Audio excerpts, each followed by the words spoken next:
नमस्कार दर्शक बंधुरा आमार चैनेले सबाइके स्वागतम। आज आमी एक नतून रेसिपि निये हाजिर हलाम। सेटा हलो पुर भरा चिल्ली मशाला। भिडियोटा स्किप ना करे पुरो भिडियोटा देखते थाकुन आमी किभाबे बानाচ্ছি। तो एखाने देखुन छोलार डाल आगे थेके भिजिए रेखेছিলাম। आमी এই লঙ্কাগুলো নিয়েছি, আমি 4 পিস 5 পিস নিয়েছি। আদা রসুন পেঁয়াজ টমেটো এইসব নিয়েছি। প্রথমে আমি লঙ্কাটাকে এইভাবে কেটে মাছ বরাবর বীজগুলোকে বার করে নেব। বীজগুলোকে বার করে এরপরে আমি এটাকে দেখো একে একে আমি বীজগুলো বার করে নিচ্ছি। এরপর আমি ফিরে এসেছি মিক্সার গ্রাইন্ডারে ছোলার ডালটা যে ভিজিয়ে রেখেছিলাম ওইটা দিয়ে দিলাম।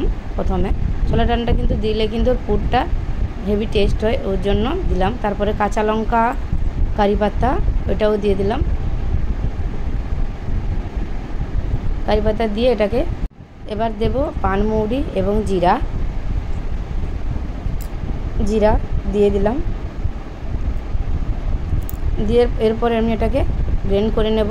এতে কিন্তু জল দেবেন না, শুকনো শুকনো পেস্ট করতে হবে, জল দেবেন না। দেখুন এইভাবে দরদরাভাবে পিষানো হয়ে গেছে। এরপর চলে এসেছি কড়াইতে দিয়েছি সাদা তেল। আমি এটা পুর বানাবো যার জন্য দিয়েছি সাদা তেল এবং জিরাটা দিয়ে এরপর আমি দেব রসুন, থেতলে রাখা রসুন আমি ওইটা দিয়ে দেব। রসুনটা একটু ভাজা ভাজা হয়ে গেলে তারপর দেব আদা গ্রেট করা আদা ওইটা দিয়ে দিচ্ছি। মিডিয়াম আঁচে এটাকে ভালো করে ভেজে নিতে হবে, একটু লালচে কালার আসা পর্যন্ত ভেজে নিতে হবে। এরপর দিয়ে দেব পেঁয়াজ, কুচি করে রাখা পেঁয়াজটাকে দিয়ে আবারও এইভাবে ভাজা ভাজা করতে হবে। এইভাবে ভাজা ভাজা করতে হবে। দেখুন কালারটা চেঞ্জ হয়ে গেছে। এরপর আমি গুঁড়ো মশলা দিয়ে দিচ্ছি, হলুদ গুঁড়ো লঙ্কা গুঁড়ো ধনে গুঁড়ো এবং জিরে গুঁড়ো দিয়ে এটাকে ভালো করে মেশাতে হবে। তারপর ওই যে ছোলার ডাল আর পেস্টটা যে করে রেখেছিলাম ওইটা দিয়ে দিচ্ছি। দিয়ে এটাকে ভালো করে মেশাতে হবে। মেশানোর পর দেখুন এইভাবে কালারটা চলে আসবে। এইভাবে কালারটা চলে এলে ভাববেন যে হয়ে গেছে। তারপর পরিমাণ মতো আমি লবণ অ্যাড করে দিলাম। দিয়ে লবণটা অ্যাড করে এটাকে আমি বন্ধ করে দিয়েছি। আমার এটা হয়ে গেছে রেডি পুর বানানো। তো দেখুন আমার পুরটা হয়ে গেছে। এরপর আমি ফিরে আসবো তাওয়াতে চলে এসেছি। তাওয়াতে এসে প্রথমে দিয়ে দিলাম তেল, এরপর দেব অ্যাজওয়ান। এটা অ্যাজওয়ান ফোড়নে আমি অ্যাজওয়ান দিয়ে দিচ্ছি।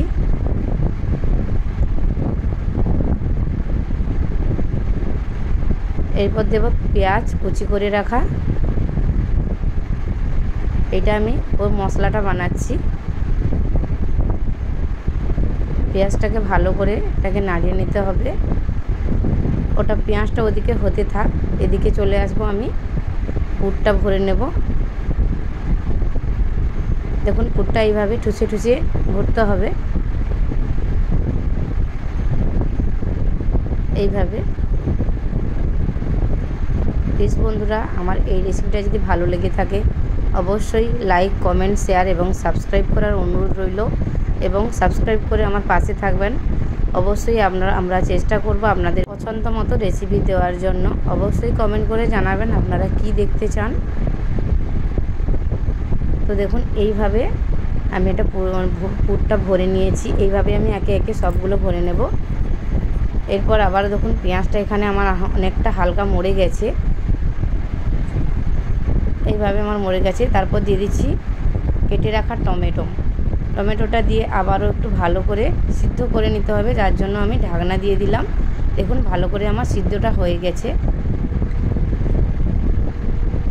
এরপর দিয়ে দিচ্ছি ধনে গুঁড়ো, হলুদ গুঁড়ো, লঙ্কার গুঁড়ো আর দেব গরম মশলা গুঁড়ো আর আদা রসুনের পেস্ট এটা দিয়ে দিচ্ছি।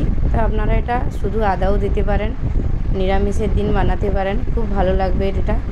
দেখুন আমার পুর ভরে কিন্তু ওইটা বেড়েছে। তো আর এই যে মশলাটা বানিয়ে নিলাম এইটা আমি অ্যাড করে নেব। এরপরে আবারও দেখুন তাওয়াতে আমি লঙ্কাগুলো দিয়ে দেব।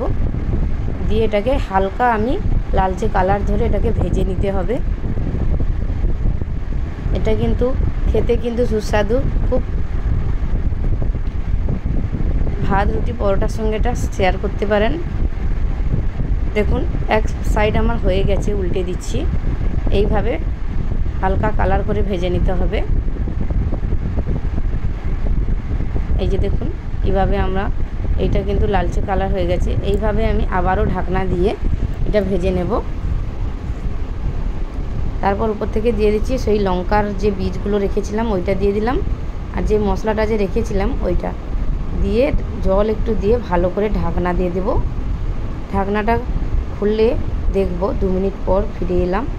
দেখুন এটা একদম ড্রাই হয়ে গেছে। এটা কিন্তু এভাবেই রান্না হবে, খেতে কিন্তু সত্যি অসাধারণ স্বাদ লাগে। আপনারা প্লিজ এটা বাড়িতে একবার হলে একবার ট্রাই করবেন।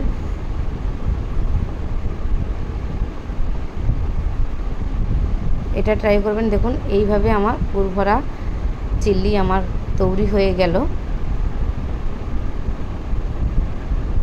একে একে আমি একটা সার্ভিং বোলে সাজিয়ে নিচ্ছি। দেখতে কিন্তু অসাধারণ লাগছে। তো আবারও আমি ফিরবো নতুন কোনো এক রেসিপি নিয়ে। আপনারা প্লিজ ভালো থাকুন, সুস্থ থাকুন। Thank you so much.